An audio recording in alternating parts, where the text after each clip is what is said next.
Good morning, everyone. Good morning, Soumya. Good morning, Kamini.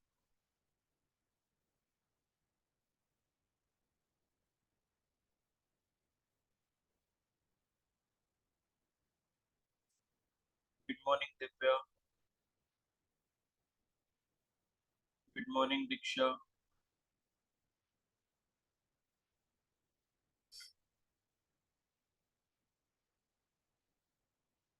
चलो कल फिर लास्ट टॉपिक जो हम पढ़ रहे थे वो क्रॉस एल्डोल पढ़ रहे थे, ठीक है। तो क्रॉस एल्डोल कंडेंसेशन में मैं आपको प्रोडक्ट बता रहा था कि क्या क्या बनेंगे, ठीक है।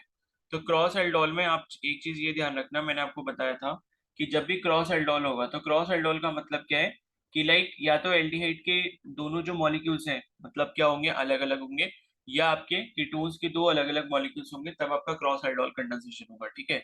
तो हमने यहाँ पर एग्जांपल जो कंसीडर किया था वो एथेनल और प्रोपेनल का किया था, ठीक है। तो ये सपोज अगर हमारे पास क्या है, एथेनल है CH3CHO प्लस प्रोपेनल है CH2CH2CHO, ठीक है। तो इससे हमको क्या करना था, इसका क्रॉस एल्डोल करवाना था, क्रॉस एल्डोल कंडेंसेशन।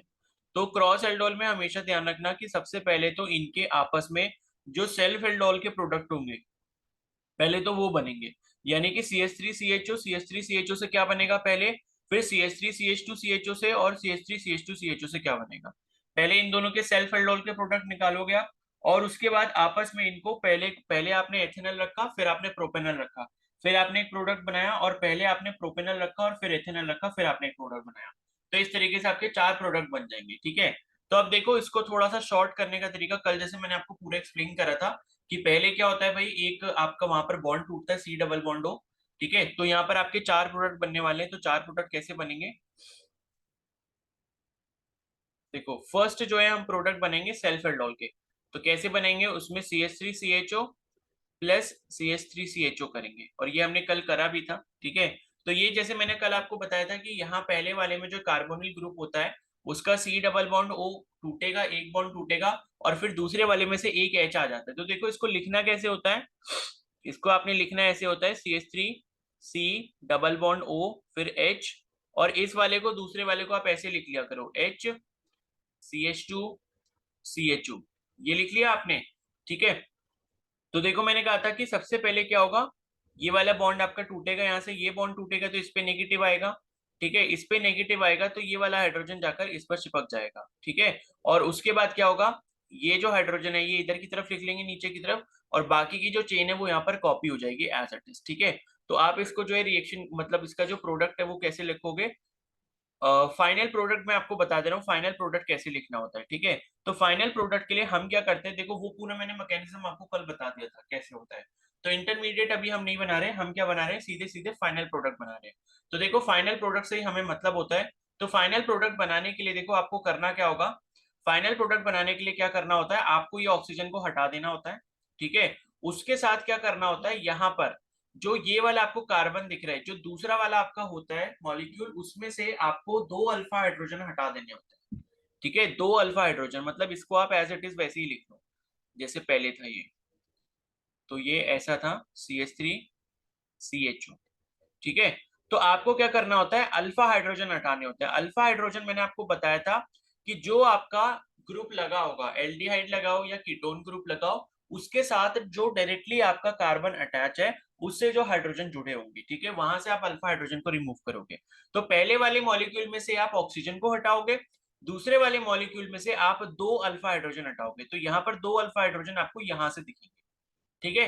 तो आपका फाइनल प्रोडक्ट यहाँ पर क्या बन जाएगा, CH3 ये बना, ठीक है। उसके बाद CH ये बन गया, उसके बाद फिर क्या बचेगा, यहाँ पर भी CH बचेगा, और फिर यहाँ पर क्या बचेगा, CHO बचेगा, ठीक है। तो यहां से आपने क्या करा, दो हाइड्रोजन गायब करे और वहां से आपने ऑक्सीजन गायब करा। अब आपको वैलेंसी यहाँ पर पूरी करनी है, तो यहाँ पर आपने क्या लगा दिया, डबल बॉन्ड लगा दिया, तो ये आपका क्या आ गया, यहाँ पर एक डबल बॉन्ड आ गया, ठीक है। ये पहला प्रोडक्ट समझ आ गया सभी को, ये सेल्फ एल्डोल का प्रोडक्ट है। बताओ ये क्लियर है यस सभी सर। को, यस सर। ठीक है। अब यस सर। दूसरा करेंगे, दूसरा जो सेल्फ एल्डोल का प्रोडक्ट निकालना है वो प्रोपेनल का प्रोपेनल के साथ निकलेगा। तो ये रहा प्रोपेनल CH3CH2, इसको भी आप ऐसे ही लिख लो, C डबल बॉन्ड O फिर H, plus CH3 CH2 CHO, ये आपने लिख लिया। ठीक है, अब यहां पर जब आप निकालोगे इसका सेल्फ एल्डोल का प्रोडक्ट, तो देखो ये मैंने बताया कि फाइनल प्रोडक्ट निकालने के लिए इस ऑक्सीजन को उड़ा देना है, क्योंकि लास्ट में हमें वाटर रिमूव करना होता था। ठीक है, ये ऑक्सीजन को उड़ा दिया, और उसके बाद दूसरा वाला जो आपको दिख रहा है, दूसरा वाला जो आपको यहाँ मॉलिक्यूल दिख रहा है, यहां से आप 2 अल्फा हाइड्रोजन हटाओगे। ठीक है, तो अल्फा हाइड्रोजन कौन से होंगे? एल्डिहाइड ग्रुप आपका ये है, इसके साथ डायरेक्टली कार्बन कौन जुड़ा है? ये वाला जुड़ा है, और इसके साथ हाइड्रोजन कौन से जुड़े हैं? ये वाला जुड़ा है। तो यहां से आप 2 अल्फा हाइड्रोजन को हटा दोगे, और बाकी जो भी आएगा उसको चेन में लिख दोगे। ठीक है, तो ये क्या बन जाएगा? CH3 CH2 CH, ये पहले वाले मॉलिक्यूल का बचा हुआ हो गया। इसके बाद आगे क्या आ जाएगा? CH CHO, और ये जो आप देख रहे हो ये वाला जो CH3 है, ये हम नीचे लगा देंगे यहाँ पर इस तरीके से। ठीक है, और यहाँ पर हमको वैलेंसी पूरी करनी है इसकी, तो यहाँ क्या आ जाएगा? डबल बॉन्ड आ जाएगा। तो ये आपका इसका सर सी प्रोडक्ट के बन। साथ एच नहीं आएगा ना? क्या चीज? सी के साथ एच नहीं आएगा ना, क्योंकि हमने दोनों एच रिमूव कर दिए। कहाँ पे एच नहीं आएगा? ये डबल बॉन्ड के बगल में जो। डबल बॉन्ड के बाद ये हो तो गया, ये एच आएगा तो कहाँ पर? सर जैसे अल्फा हाइड्रोजन तो रिमूव कर दिए, दो ही अल्फा हाइड्रोजन थे। हाँ ठीक है ठीक है ठीक है, ये नहीं आएगा। हाँ, ये नहीं आएगा। हाँ ठीक है, सही बताया। और वैसे भी उसके 4 बॉन्ड हो गए ना, यहाँ पर नहीं आएगा। ठीक है, ये नहीं आएगा, क्योंकि यहाँ पर आप देख रहे हो इस वाले कार्बन के 4 बॉन्ड पूरे हो चुके हैं, एक नीचे है, 2 लेफ्ट में और एक राइट साइड में। तो ये आपका फाइनल प्रोडक्ट बन जाएगा किसका? प्रोपेनल, प्रोपेनल का सेल्फ एल्डोल का। अब हम क्या करेंगे? क्रॉस एल्डोल के प्रोडक्ट बनाएंगे। क्रॉस एल्डोल के प्रोडक्ट कैसे बनाएंगे? पहले CH3 CHO, और उसके बाद CH3 CH2 CHO करोगे। ठीक है, तो यहां पर देखो कैसे करना है। इस CH3 CHO को वैसे ही लिख लो, थोड़ा सा ओपन करके, CH3 C double bond O, फिर ये H। अब क्या करोगे? फाइनल प्रोडक्ट बनाने के लिए मैंने बोला कि पहले वाले में से इस ऑक्सीजन को हटाना होता है, और दूसरे वाले में से 2 अल्फा हाइड्रोजन हटाने होते हैं। तो आपका एल्डिहाइड ग्रुप ये लगा है, इसके साथ वाला कार्बन कार्बन डायरेक्टली कौन सा? ये जुड़ा है।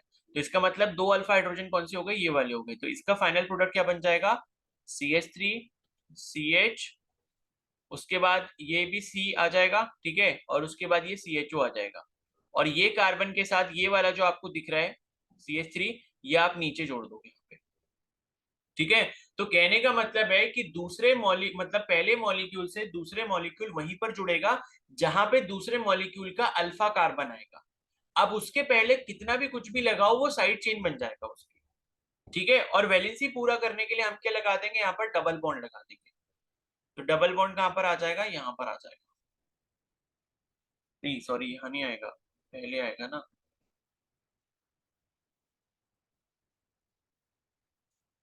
यहाँ पर आएगा डबल बॉन्ड,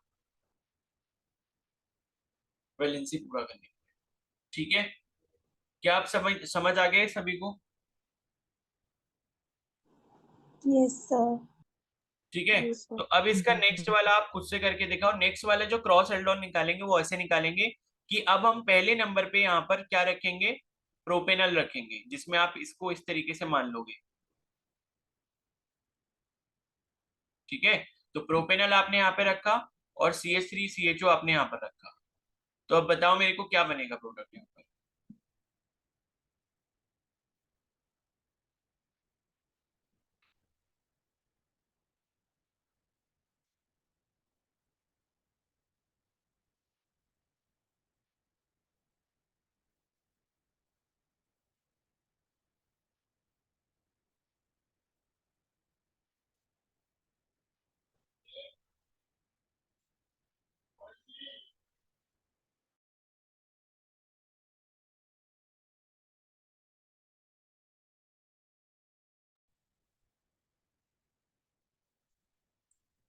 बताओ क्या बनेगा?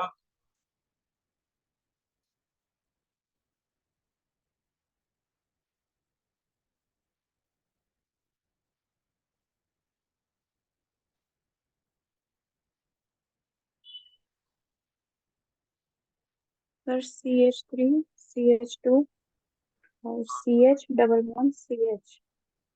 डबल बॉन्ड, CH,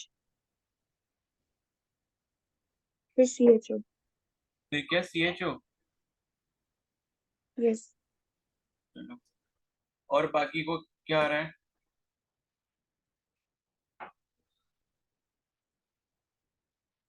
बताओ भाई, बाकी लोगों को क्या आ रहा है?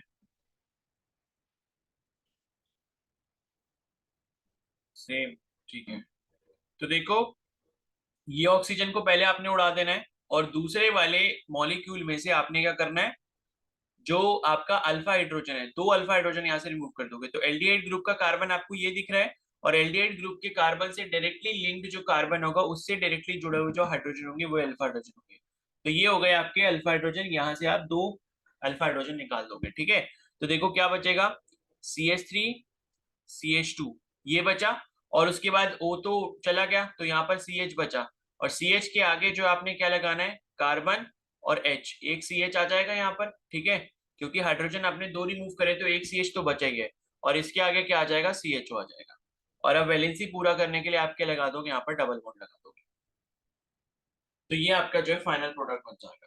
तो इस तरीके से क्रॉस एल्डोल में आपके चार प्रोडक्ट बनते हैं हमेशा, और सेल्फ एल्डोल में हमेशा एक ही प्रोडक्ट बनेगा।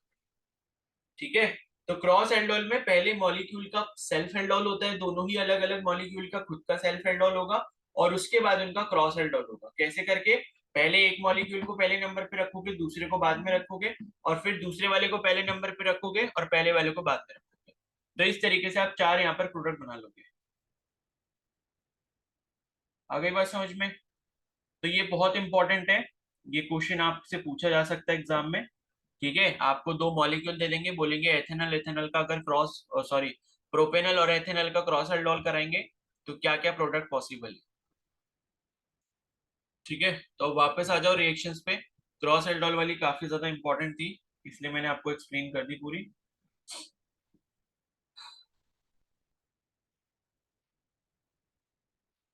ठीक है, तो एल्डोल रिएक्शन हमारी कंप्लीट हो गई, जो कि आपकी एल्कली की प्रेजेंस में होती है। और उसके बाद नेक्स्ट हमारी जो रिएक्शन है वो है कैनिजारो रिएक्शन, तो ये भी इंपॉर्टेंट है कैनिजारो रिएक्शन। ठीक है,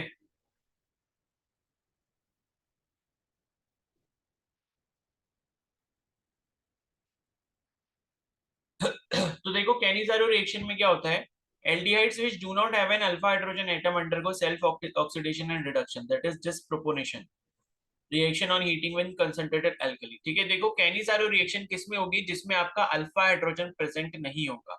अभी जो आपने एल्डोल वाली रिएक्शन देखी उसमें अल्फा हाइड्रोजन प्रेजेंट होना जरूरी है, अदरवाइज एल्डोल कंडेंसेशन की रिएक्शन नहीं होगी। लेकिन कैनिजारो रिएक्शन ऐसी है, वो उसमें होगी जिसमें अल्फा हाइड्रोजन एटम नहीं होता। तो ये क्या होते हैं, अल्फा हाइड्रोजन जिसमें नहीं होता, तो इसमें क्या होता है, जो एल्डिहाइड होते हैं जो बिना अल्फा हाइड्रोजन के हैं, उसमें आपका क्या होता है, वो ऑक्सीडेशन में भी जाते हैं और रिडक्शन में भी जाते हैं, यानी कि ऑक्सीडेशन और रिडक्शन साथ में करते हैं एक ही टाइम, जब उनको हीट किया जाता है कंसंट्रेटेड एल्कली के साथ। अल्कली यानी कि बेस के साथ, जैसे कंसंट्रेटेड KOH हो गया, NaOH हो गया। ठीक है, तो in this reaction one molecule of the aldehyde is reduced to alcohol while another is oxidized to carboxylic acid। तो आपको ये पता होना चाहिए कि भाई एल्डिहाइड का जब रिडक्शन होता है तो वो अल्कोहल में कन्वर्ट होता है, और एल्डिहाइड का जब ऑक्सीडेशन होता है तो वो कार्बोक्सिलिक एसिड में कन्वर्ट होता है। तो वही जो मतलब रिएक्शन है वो आपकी इस तरीके से प्रोसीड हो जाएगी। तो यहाँ पर जैसे एग्जाम्पल आपको समझाया हुआ है, अ, देखो ये जो रिएक्शन है, ये मैं आपको दिखा देता हूँ ये कैसे रिएक्शन होगी। जैसे मान लो हमारे पास फॉर्मल्डिहाइड है।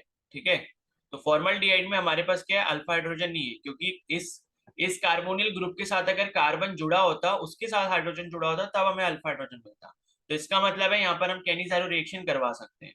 तो इसके जो है आपने दो मॉलिक्यूल लेने हैं, किसके, फॉर्मल्डिहाइड के। ठीक है, और इसमें आप क्या डालोगे, कंसंट्रेटेड KOH या NaOH भी डाल सकते हो, और इसको क्या करोगे, आप हीट करोगे, तो आपको क्या मिलेगा, यहाँ पर एक तो अल्कोहल मिलेगा, जो कि एक मॉलिक्यूल के रिडक्शन की वजह से आया होगा। एल्डिहाइड का एक मॉलिक्यूल किस में गया है, रिडक्शन में गया है। तो ये जो अल्कोहल है क्या है, बेसिकली CH3OH है। क्या नेम होगा इसका, इसका नेम क्या होगा, methyl alcohol. Ethanol. Methyl alcohol बोल सकते हो या मेथेनॉल बोल सकते हो। ठीक है, तो मेथेनॉल इसका नाम हो गया। और उसके बाद जो दूसरा वाला प्रोडक्ट होगा वो आपके ऑक्सीडेशन से बनेगा, यानी कि उसका कार्बोक्सिलिक एसिड बनेगा। लेकिन एक्चुअली में होता है कि कार्बोक्सिलिक एसिड नहीं बनता, बल्कि कार्बोक्सिलिक सॉल्ट बन जाता है। ठीक है, तो हम जैसे यहाँ पर पोटेशियम हाइड्रोक्साइड यूज कर रहे हैं, तो पोटेशियम का कार्बोक्सिलिक सॉल्ट बन जाएगा।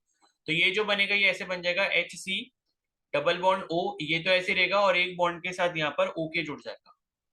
मतलब ये जो है ये लिखा क्या है, HCOOK। ठीक है, और इसे हम क्या कहते हैं, पोटेशियम फॉर्मेट, पोटेशियम फॉर्मेट कहते हैं। अगर यह NaOH लेते तो HCOONA बन जाता, sodium salt of carboxylic acid बन जाता। ठीक है, तो वो आपका सोडियम फॉर्मेट हो जाता। तो इस तरीके से कैनिजारो रिएक्शन आपकी होती है, और ये जो है आपकी बेंजल डिहाइड में भी हो जाएगी। ठीक है, तो बेंजल डिहाइड के साथ रिएक्शन करवाओगे तो उसमें भी सेम चीज आपको मिलेगी, एक आपको बेंजाइल अल्कोहल मिलेगा और एक आपको सोडियम बेंजोएट मिलेगा।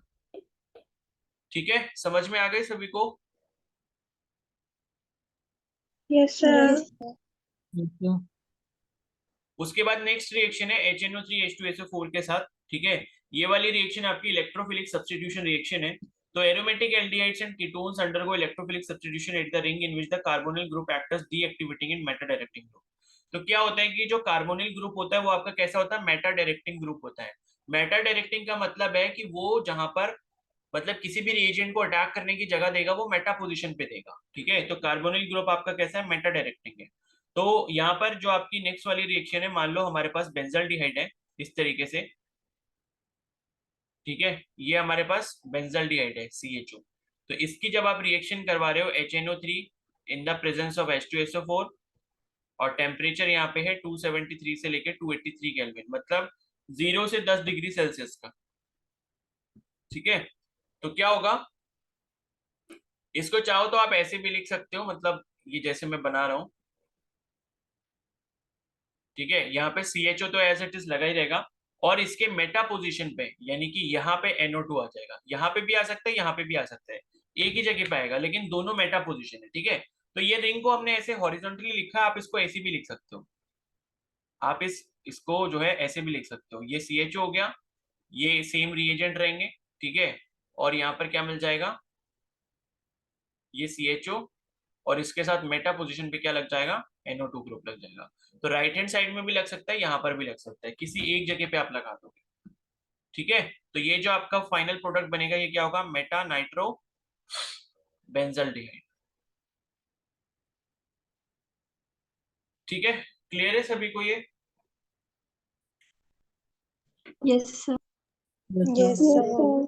तो बाकी एनसीईआरटी से रिएक्शन आप जरूर देखें, वहां पर मैकेनिज्म वगैरह भी दिए हुए हैं।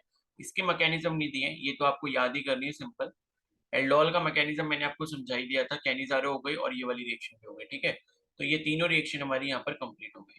तो यहाँ पर जो हमने एल्डिहाइड कीटोन की सारी रिएक्शन कर ली है। बाकी एल्डिहाइड कीटोन की फिजिकल प्रॉपर्टीज वगैरह क्या होती हैं, यूजेस वगैरह क्या होते हैं, वो आपको यहाँ पर लिखे हुए मिल जाएंगे एनसीईआरटी में, तो उनको पढ़ लेना।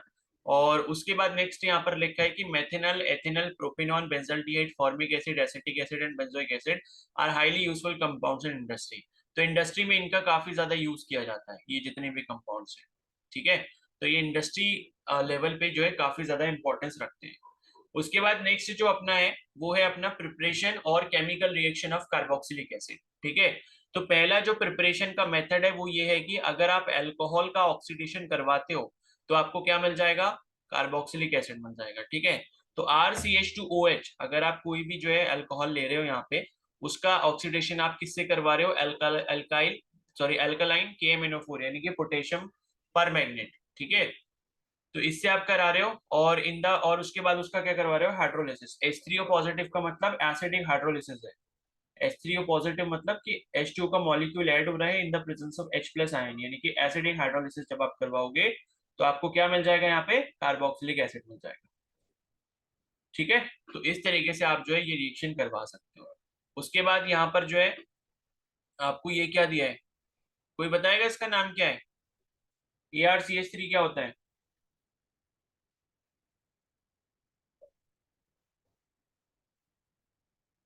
बोलो। रिंग पर मिथाइल ग्रुप है। कौन सा ग्रुप है, रिंग है, रिंग। बेंजीन रिंग पर नेम क्या होगा मिथाइल ग्रुप इसका, है। ऑलवीन। क्या नाम होगा, टॉलिन टोलुइन होगा, ठीक है। ये एआर का मतलब क्या होता है, एराइल ग्रुप। एराइल यानी कि ये जो फिनाइल रिंग होती है इसके ऊपर CH3 लगा है, तो ये क्या आपका टोलुइन है। और देखो ऐसा है कि ये जो इन्होंने पहली वाली रिएक्शन करवाई है ऑक्सीडेशन वाली, यहाँ पर ऑक्सीडाइजिंग एजेंट जो इन्होंने अल्कलाइन KMnO4 दिया है, इसकी जगह पे आप CrO3H2SO4 भी ले सकते हो, chromium oxide and sulphuric acid, इसको भी आप ऑक्सीडाइजिंग एजेंट की तरह इस्तेमाल कर सकते हो, तब भी आपको कार्बोक्सिलिक एसिड ही मिलेगा। और इसको हम जोनस रिएजेंट बोलते हैं, ठीक है। किसको बोलते हैं, अगर आप ऑक्सीडेशन जो है वो कैसे करवा रहे हो, CrO3H2SO4, इसमें इसके साथ अगर आप ऑक्सीडेशन करवाओगे तब भी आपको कार्बोक्सिलिक एसिड मिलेगा, और इसको हम क्या बोलते हैं, जोनस रिएजेंट बोलते हैं, ठीक है, जोनस रिएजेंट। तो ये भी ध्यान रखना, ठीक है, जिससे भी आपको कार्बोक्सिलिक एसिड मिलेगा। दूसरा वाला रिएक्शन जो वो क्या है, अगर आप क्या लेते हो यहाँ पर एल्काइल बेंजीन लेते हो, या आप इसको क्या कह सकते हो, टोलुइन, ठीक है। तो टोलुइन का रिएक्शन जब आप कराओगे KMnO4KOH, ये भी वही सेम लगभग लगभग रिएक्शन है, यहाँ पर भी ऑक्सीडेशन होगा।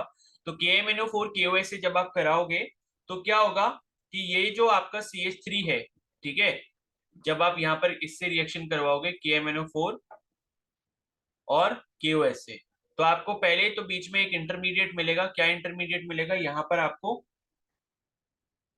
ये यहाँ पर लगा देता हूं मैं, ठीक है।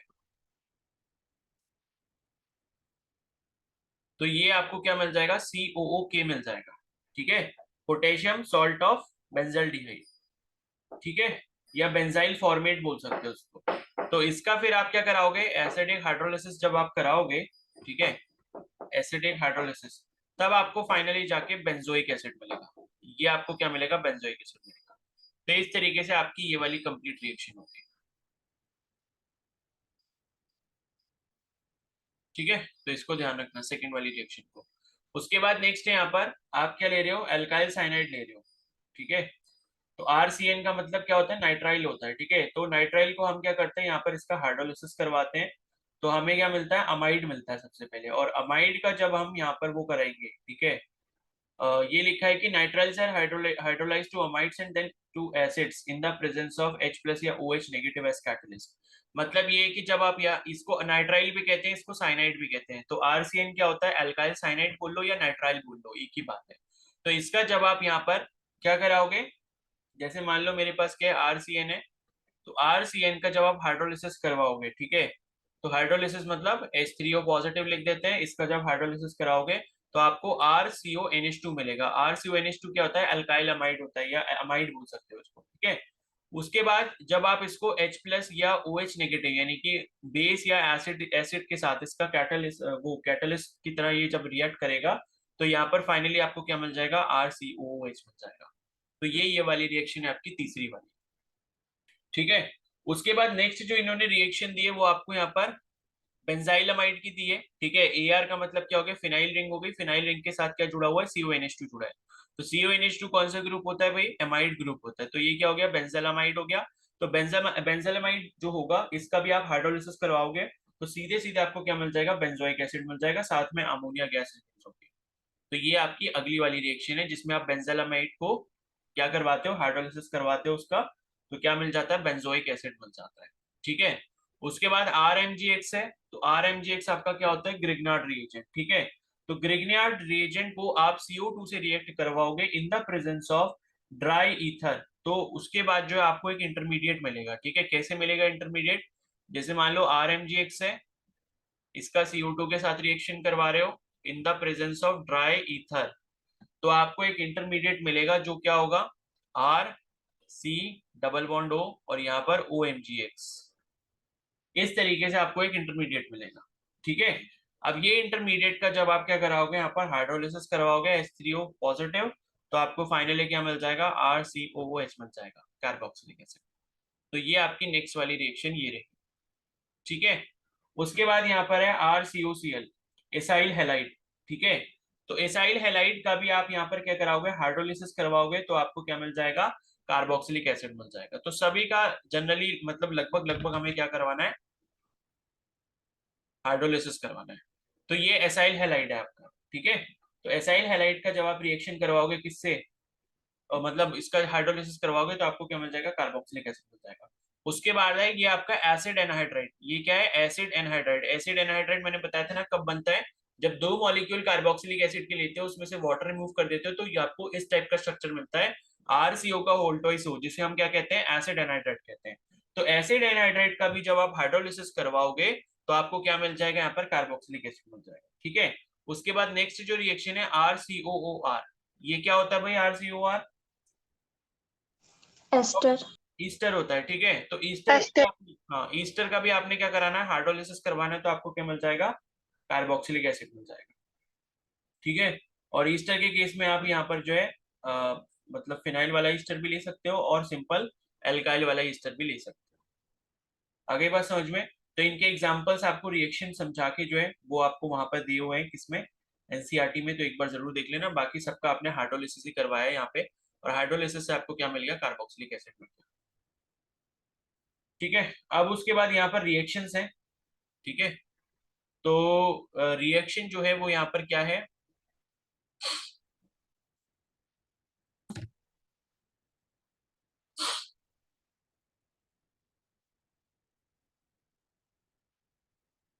देखो पहला जो रिएक्शन है वो बेसिकली क्या है? Carboxylic acid dissociate in water to give resonance stabilise carboxylate anions and hydronium ion. ठीक है, तो जब आप क्या करते हो, जब आप किसी भी कार्बोक्सिलिक एसिड को पानी में घोलते हो, यहाँ पर क्या कर रहे हैं? पानी में मिला रहे हैं। ठीक है, H2O में मिला रहे हैं, तो क्या होगा कि जो आपका मतलब ये है, जैसे RCOOH है और इसको आप पानी में घोल रहे हो, तो पानी में जब आप घोलोगे तो ये वाला जो H आयन है, H+ आयन, वो इसके साथ जाकर जुड़ जाएगा, और इसके साथ जब जुड़ेगा तो फाइनली आपको क्या मिलेगा? RCOO नेगेटिव मिलेगा, जिसे आप कार्बोक्सिलेट आयन कहते हो, और ये क्या बन जाएगा? H3O पॉजिटिव बन जाएगा, यानी कि हाइड्रोनियम आयन बन जाएगा। तो पानी में घोलने पर इस टाइप की कुछ रिएक्शन होती है, हाइड्रोजन आयन अलग हो जाता है, और हाइड्रोजन आयन जो है वाटर के साथ कंबाइन होकर हाइड्रोनियम आयन बना लेता है। ठीक है, तो ये आपकी पहली टाइप की रिएक्शन है। और उसके बाद जो है यहाँ पर कुछ एसिडिटी वगैरह का दिया हुआ है एनसीईआरटी में, इसको पढ़ लेना एक बार। एसिडिटी की वैल्यू वगैरह दी हुई है, के वैल्यू, पीके वैल्यू, वो आप एक बार जरूर देख लेना। और वही यहाँ पर समझाया हुआ है कि इलेक्ट्रॉन विड्रॉइंग ग्रुप लगा होगा तो एसिडिटी पर क्या फर्क पड़ेगा, इलेक्ट्रॉन डोनेटिंग ग्रुप लगा हुआ है तो वहां पर एसिडिटी पे क्या फर्क पड़ेगा, ये मैं ऑलरेडी समझा चुका हूँ। ठीक है, तो जब हमने हाइड्रोकार्बन वाला जो या जीओसी वाला जो चैप्टर पढ़ा था, उसमें मैंने आपको बताया था कि इलेक्ट्रॉन विड्रॉइंग ग्रुप का एसिडिटी पे क्या फर्क पड़ता है, इलेक्ट्रॉन डोनेटिंग का क्या फर्क पड़ता है। तो मुझे कोई बताएगा कि इलेक्ट्रॉन विड्रॉइंग अगर लगा होगा तो एसिडिटी बढ़ेगी या घटेगी? बढ़ेगी। बढ़ेगी। बढ़ेगी। ठीक है, तो बढ़ेगी ऐसे। इलेक्ट्रॉन विड्रॉइंग का मतलब क्या है कि मान लो अगर हमारे पास ये RCOOH है, अब इसको अगर H+ को अलग करना है और RCO नेगेटिव को अलग करना है, तो भाई अलग ही ऐसे होगा। H+ आयन का मतलब जितना H+ आयन निकलेगा उतना ज्यादा एसिडिटी बढ़ेगी। तो H+ आयन तभी निकल पाएगा जब ये RCOO के ऊपर नेगेटिव चार्ज की वैल्यू या मैग्नीट्यूड कम होगा। और ये कम कब हो सकता है? ये कम तभी हो सकता है जब यहाँ पर कोई इलेक्ट्रॉन विड्रॉइंग ग्रुप लगा हो, जो इलेक्ट्रॉन यहाँ पर खींचेगा। तो इलेक्ट्रॉन यहाँ से जब खींचेगा तो C के ऊपर जो है, मतलब जो CO नेगेटिव है, उसका चार्ज कम होगा, जिस वजह से H+ आराम से रिलीज हो पाएगा। तो इलेक्ट्रॉन विड्रॉइंग ग्रुप लगने से क्या होगा? यहाँ पर आपकी एसिडिटी इंक्रीज हो जाएगी। ठीक है, तो उसी यहाँ पर लिखा भी है, ये पूरा एक्सप्लेन करा हुआ है, एनसीईआरटी में जरूर पढ़ लेना। ये पेज नंबर कौन सा भी, पेज नंबर 251 पे। ठीक है, तो वहां पर आपको इफेक्ट दिखाया हुआ है कि ऑर्डर भी बताया हुआ है कि कौन से विड्रॉइंग ग्रुप ज्यादा पावरफुल होते हैं, कौन से विड्रॉइंग ग्रुप वीक होते हैं। तो वो जरूर देख लेना, यहाँ से आपका क्वेश्चन बन सकता है, ऑर्डर आपको वहां पर दिया हुआ है। ठीक है, तो वो जरूर देख लेना। और उसके बाद जो नेक्स्ट हमारी रिएक्शन है वो R-OH के साथ है। ठीक है, तो ये जो आपको नेक्स्ट वाली रिएक्शन यहाँ पर दिखाई हुई है R-OH के साथ, ये वाली रिएक्शन होती है आपकी ईस्टरिफिकेशन, यानी कि कार्बोक्सिलिक एसिड का रिएक्शन जब भी आप किसी अल्कोहल के साथ करवाते हो, ठीक है, इन द प्रेजेंस ऑफ एसिड। ठीक है, ये H+ का मतलब क्या? नीचे एसिड, एसिड के प्रेजेंस में जब भी आप कार्बोक्सिलिक एसिड का रिएक्शन करवाते हो किससे? अल्कोहल के साथ, तो आपको क्या मिलता है? ईस्टर मिलता है। इसी रिएक्शन को हम क्या कहते हैं? ईस्टरिफिकेशन कहते हैं। ठीक है, और ये ईस्टर कैसे होते हैं? मतलब काफी अच्छी स्मेल वाले सब्सटेंसेस होते हैं। तो ये हो सकता है आपने अपने प्रैक्टिकल में भी कभी लैब में किया हो। ठीक है, तो ये आपका ईस्टर बन जाता है जब भी आप कार्बोक्सिलिक एसिड की रिएक्शन अल्कोहल के साथ कराओगे इन the presence of small amount of acid, तो ईस्टर प्लस वाटर बन जाएगा। उसके बाद नेक्स्ट जो रिएक्शन है वो है आपकी PCl5 PCl3 और SOCl2 के साथ। तो देखो क्या है, जब भी आप किसी भी कार्बोक्सिलिक एसिड की रिएक्शन PCl5 PCl3 मतलब ये आपका PCl5 क्या हो गया, फॉस्फोरस पेंटाक्लोराइड, PCl3 क्या हो गया, फॉस्फोरस ट्राइक्लोराइड, और SOCl2 क्या हो गया, थायोनिल क्लोराइड। ठीक है, SOCl2 ध्यान रखना है, SOCl2 को हम क्या कहते हैं, थायोनिल क्लोराइड कहते हैं, थायोनिल क्लोराइड। तो जब भी आप इन तीनों में से किसी के साथ भी रिएक्शन करवाओगे तो मेन जो प्रोडक्ट यहाँ पर बनेगा वो RCOCl बनेगा, यानी कि एसाइल क्लोराइड बनेगा। ठीक है, अब इसके बाय प्रोडक्ट जो है वो अलग अलग लिखे हैं, जैसे कि PCl5 के साथ अगर आप करवा रहे हो तो by product POCl3 plus HCl बनेगा, और अगर आप PCl3 के साथ करा रहे हो तो H3PO3 बनेगा, और अगर आप SOCl2 के साथ करा रहे हो तो SO2 प्लस HCl बनेगा। ठीक है, बट बाय प्रोडक्ट शायद ही पूछे जाएंगे, मेन प्रोडक्ट ही आपको ध्यान रखना है, तो बस वही ध्यान रखो, PCl5 PCl3 या SOCl2 के साथ जब भी रिएक्शन होगी कार्बोक्सिलिक एसिड की, आपको एसाइल क्लोराइड मिल जाएगा। ठीक है, उसके बाद नेक्स्ट जो रिएक्शन है वो है आपकी अमोनिया के साथ। तो अमोनिया के साथ जब आप रिएक्शन करवाते हो तो यहाँ पर आपको एसिटामाइड बनता है। ये RCONH2 जो देख रहे हो, RCONH2 का मतलब एसिटामाइड हो गया, और अगर यहाँ पर फिनाइल रिंग लगी होगी तो वो बेंजामाइड बन जाएगा। ठीक है, अब NH3 की रिएक्शन जो है वो होती कैसे, वो भी मैं आपको यहाँ पर समझा देता हूँ। जैसे मान लो कि हमारे पास CH3COOH है, ठीक है, ये एथेनोइक एसिड है, इसमें आप क्या मिला रहे हो, NH3 मिला रहे हो, तो इसका रिएक्शन ऐसा कुछ रिवर्सिबल होगा, और आपको बीच में यहाँ पर एक इंटरमीडिएट मिलेगा जो कि अनस्टेबल होगा, CH3COONH4। ठीक है, तो ये आपको इंटरमीडिएट मिलेगा, और उसके बाद जो है यहाँ पे जब आप इसको फर्दर हीट करोगे तो यहाँ से वाटर रिमूव होगा, और वाटर रिमूव होने के बाद फाइनल प्रोडक्ट आपको एसिटामाइड मिल जाएगा। ठीक है, एसिटामाइड CH3CONH2। ठीक है, ये मिल जाएगा। और अगर आप यहाँ पर बेंजोइक एसिड के साथ यही सेम रिएक्शन करवाओगे तब भी ये प्रोसीड होगी। तो ये रहा आपका बेंजोइक एसिड, इसके साथ NH3 की रिएक्शन करवाओगे तो आपको बीच में एक इंटरमीडिएट मिलेगा, क्या, ये इस तरीके से। ठीक है, और इसको जब आप हीट करोगे तो यहाँ से फिर से एक वाटर का मॉलिक्यूल रिमूव होगा, और यहाँ पर आपको क्या मिल जाएगा, बेंजामाइड मिल जाएगा। तो ये बेंजीन रिंग के ऊपर CONH2 क्या होता है, बेंजामाइड होता है, और वो जो मैंने बताया ये क्या था आपका, एसिटामाइड। ठीक है, तो इस तरीके से आपकी अमोनिया के साथ रिएक्शन होगी। ठीक है, तो ये जरूर देख लेना। और इसमें जो है एक रिएक्शन आपको वो उसके साथ भी दी है कि जब आपके मतलब ये कि आपके बेंजीन रिंग के ऊपर दो कार्बोक्सिलिक एसिड के ग्रुप लगे होंगे, तो उस केस में रिएक्शन कैसी होती है, उसमें आपका लास्ट में जो बनता है वो थैलामाइड बनता है, थैलीमाइड। ठीक है, थैलीमाइड, PTHALIMID, तो उसमें फाइनल प्रोडक्ट आपका थैलीमाइड बनते हैं। तो वो रिएक्शन आप NCERT से एक बार देख लेना, सेम है, कुछ भी अलग नहीं है। ठीक है, और अच्छा हाँ, जिसने नीट का पेपर दिया था उसमें एक क्वेश्चन शायद इंट्रामोलिकुलर हाइड्रोजन बॉन्डिंग वाला आया था, याद है किसी को? Yes sir. तो करा था वो तो आसान था। Yes sir. Yes, yes sir. Sir. Sir SHM से भी आया था, एम्पलीट्यूड और टाइम पीरियड पूछा था। इक्वेशन दी हुई थी, वो भी सिंपल सा ही था क्वेश्चन, तो सिंपल सी इक्वेशन दी थी वहां पे। ग्रेविटेशन चैप्टर से भी लास्ट में आया था। तो सर कितने क्वेश्चन, कितने मार्क्स बन रहे हैं आपके वैष्णवी? सर मेरे लगभग 400 बन रहे। सर माइनस भी हो गया मेरा। नहीं तो माइनस होके 400 बन रहे हैं या 400? नहीं सर, माइनस होने के बाद 400 बन रहे। चलो फिर तो सही है, चलो ठीक है फिर इस हिसाब से तो। और मतलब ठीक है, देखो ऐसे है ना, इस बार का पेपर का लेवल काफी अच्छा था क्योंकि बायो में स्टेटमेंट वाले जो क्वेश्चन थे ना काफी ज्यादा थे, तो इसलिए। बायो बहुत इजी। हाँ, तो बायो में क्या है ना, थोड़ा टाइम ज्यादा लगता।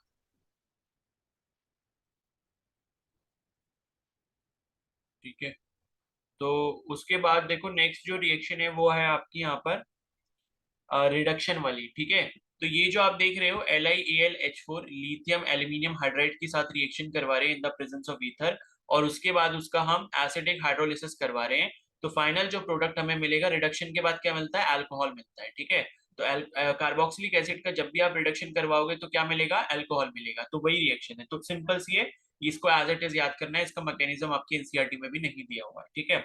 उसके बाद जो नेक्स्ट रिएक्शन है वो है आपकी डी कार्बोक्सिलेशन। ये रिएक्शन बहुत इंपॉर्टेंट है। तो डी कार्बोक्सिलेशन में होता क्या है कि हम क्या लेते हैं, सोडा लाइम लेते हैं, कार्बोक्सिलिक एसिड को हम सोडा लाइम के साथ रिएक्ट करवाते हैं। सोडा लाइम का मतलब होता है NaOH plus CaO, sodium hydroxide plus calcium oxide को, कैल्शियम ऑक्साइड के मिक्सचर को हम क्या कहते हैं, सोडा लाइम कहते हैं। तो ये जो हम लेते हैं सोडा लाइम, उसमें NaOH और CaO का जो रेशियो है वो 3:1 होता है। ये बात बहुत इंपॉर्टेंट है, ठीक है। ये क्वेश्चन कभी कभी पूछ सकते हैं सीधे सीधे कि भाई सोडा लाइम जो हम इस्तेमाल करते हैं डी कार्बोक्सिलेशन रिएक्शन में, ठीक है, तो उसमें NaOH और CaO का रेशियो कितना होता है, 3:1 होता है। तो जब आप NaOH और CaO को 3:1 में रिएक्ट करवाओगे और उसको हीट करोगे तो आपको फाइनली यहाँ पर क्या मिल जाएगा, एल्केन मिल जाएगा, RH। तो कार्बोक्सिलिक एसिड का डी कार्बोक्सिलेशन होने का मतलब क्या है कि कार्बोक्सिल ग्रुप उसमें से हट गया है। तो अगर कार्बोक्सिल ग्रुप हट गए तो क्या बचेगा, खाली एल्केन बचेगा, ठीक है। और उसके साथ बाय प्रोडक्ट क्या मिल जाएगा, सोडियम कार्बोनेट मिल जाएगा। तो ये वाली रिएक्शन भी बहुत इंपॉर्टेंट है, ओके। उसके बाद नेक्स्ट जो रिएक्शन है वो है आपकी हेलोजिनेशन की, ठीक है। तो हेलोजिनेशन कैसे होगा, अगर आप कोई भी कार्बोक्सिलिक एसिड ले रहे हो, उसमें आप कोई भी हेलोजन का मॉलिक्यूल ऐड करवा रहे हो इन the presence of red phosphorus, ठीक है। तो रेड फॉस्फोरस के साथ करवा रहे हो और उसके बाद आप उसको वाटर के साथ रिएक्ट करवा रहे हो, तो फाइनली आपको ये वाला कंपाउंड मिल जाएगा। मतलब इस ये वाले कंपाउंड को हम क्या कहते हैं, हेलो कार्बोक्सिलिक एसिड। हेलो मतलब जो भी आप हेलोजन यूज कर रहे हो, क्लोरो कर रहे होगे तो क्लोरो कार्बोक्सिलिक एसिड हो जाएगा, ब्रोमीन कर रहे होगे तो ब्रोमो कार्बोक्सिलिक एसिड हो जाएगा। तो अल्फा हेलो कार्बोक्सिलिक एसिड ये इस कंपाउंड का नाम है, क्योंकि अल्फा मतलब अल्फा कार्बन के ऊपर आपका वो लगा हुआ है, ठीक है। तो ये रिएक्शन भी इंपॉर्टेंट है। उसके बाद नेक्स्ट वाली जो रिएक्शन है वो आपकी नाइट्रो वाली है। तो इसमें क्या करा हमने, कंसंट्रेटेड HNO3 लिया है, साथ में कंसंट्रेटेड H2SO4 लिया है। तो क्या होगा, ये कार्बोक्सिलिक ग्रुप जो है वो मैंने अभी बताया भी था कैसा होता है भाई, हमने किसमें पढ़ा था अभी, मेटा डायरेक्ट। अच्छा वो, हाँ ठीक है। मतलब कार्बोनिल ग्रुप जो होता है ना, पूरा कार्बोनिल ग्रुप, भले ही कार्बो मतलब एल्डिहाइड की बात करें या कीटोन की बात करें या कार्बोक्सिलिक एसिड की बात करें, तो ये कैसा होता है, मेटा डायरेक्टिंग होता है। इस वजह से यहाँ पर मेटा पोजीशन पे NO2 आकर लग गया। और लास्ट जो रिएक्शन है इसमें वो आपको Br2 के साथ रिएक्शन करवा के दिखाया हुआ है, ये भी आपका हेलोजिनेशन वाला टाइप का रिएक्शन है। तो Br2 और FeBr3, ठीक है। तो इसके साथ जब आप रिएक्शन करवाओगे तो भी आपको मेटा पोजीशन पे क्या मिल जाएगा, Br मिल जाएगा। तो बस इसमें जो है आपका इतना ही है, यही सारी केमिकल रिएक्शन आपको याद करनी है, ठीक है। तो ये जो चैप्टर है आपका यहाँ पर खत्म होता है। आ गई बात समझ में? तो इसको एनसीईआरटी से आप जरूर एक बार पढ़ लेंगे और इसके क्वेश्चन जरूर प्रैक्टिस करते रहेंगे, ठीक है। देखो क्वेश्चन आपको खुद से ही प्रैक्टिस करने हैं, उसके लिए मैं आपको करवाने के लिए घर पर नहीं आऊंगा। तो PDF मैंने भेज रखी है, सॉल्यूशन उसमें दिए हुए हैं, क्वेश्चन जितने ज्यादा प्रैक्टिस हो सकते हैं दिन भर बैठ के किया करो। 2 घंटे फिजिक्स के करो, 2 घंटे केमिस्ट्री के करो, 2 घंटे बायो के करो, तो 6 से 8 घंटे जब आप पढ़ोगे तब एम्स BSc नर्सिंग में जाके कहीं अच्छा कॉलेज मिल पाएगा, ठीक है। चलो फिर शाम को मिलते हैं, फिर नेक्स्ट चैप्टर स्टार्ट करेंगे माइंस वाला। इसको रिवाइज कर लेना और क्वेश्चन प्रैक्टिस